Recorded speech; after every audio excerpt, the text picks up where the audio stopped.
ఇప్పుడే కథ మొదలైంది, వచ్చి కూర్చోండి.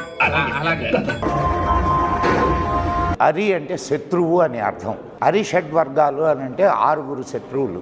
ఏ విధంగా అయితే అరిషడ్ వర్గాలు మనిషి జీవితంలో మనిషి మనస్సులో కూర్చుంటాయి, వాటి భావనలు ఏంటి, సమాజం ఏ విధంగా చెడిపోతుంది, ఆ సమస్యకి పరిష్కారం ఏంటి అనేది కూడా ఈ సినిమాలో చూపించారు. నిజంగా నేను భగవద్గీత చదువుకోలేదు, అప్పుడప్పుడు అందరూ చెప్తుంటే విన్నాను. బట్ ఈ 2.5 అవర్స్లో నేను భగవద్గీత నేర్చుకున్నాను. ఇది రాబోయే తరానికి ఒక గొప్ప మార్పునిస్తుంది.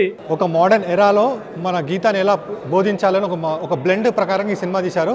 దర్శకుడి యొక్క మంచి ఉద్దేశ్యం ఈ సినిమా ద్వారా మనకి తెలుస్తోంది. ఇప్పుడు ఆ నలుగురు లేకపోతే గమ్యం లాంటి సినిమాలు నాకు చాలా ఇష్టం. అవి లైఫ్ లాంగ్ గుర్తుండే సినిమాలు. అలాగే ఆ కోవలోకి వస్తుంది ఇది.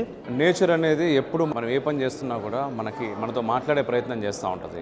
అంటే ఇప్పుడు మన నెక్స్ట్ జనరేషన్కి ఇవ్వాల్సింది ఆస్తులు కాదు, మోరల్ వాల్యూస్ అనే ఒక సబ్జెక్ట్ చాలా బాగుంది. సినిమాలో శ్రీకృష్ణుడు వచ్చే సీన్ ఏదైతే ఉంటుందో నిజంగా గూస్ బంప్స్ ఆ సీన్ అది. ఇందులో ఉన్న స్క్రీన్ ప్లే కూడా చాలా అద్భుతంగా ఉంది. అంటే మనకి రొటీన్ సినిమా లాగా లేకుండా తను డిఫరెంట్గా తీశారు. దర్శకులు చాలా బాగా తీశారు.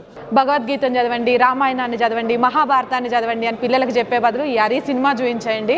అవన్నీ చదివితే ఏం తెలుసుకోవాలో ఈ సినిమా చూస్తే మాత్రం అది తెలుసుకుంటారు. మన సనాతన ధర్మాన్ని ఇంకొక కోణంలో చూపించేటటువంటి మంచి ప్రయోగాన్ని చేశారు ఈ చిత్ర నిర్మాతలు, చిత్ర దర్శకులు. ఒక పురాణం మొత్తం ఒక శాస్త్రం అంతా చదివితే మనకి ఎలాంటి అనుభవం అవగాహన వస్తుందో అలా ఒక పురాణం చదివినంత అనుభవం కానీ అవగాహన కానీ ఈ సినిమా చూస్తే వస్తుంది. ప్రతి ఒక్కరూ చూడాల్సిన movie Hari. Don't miss it.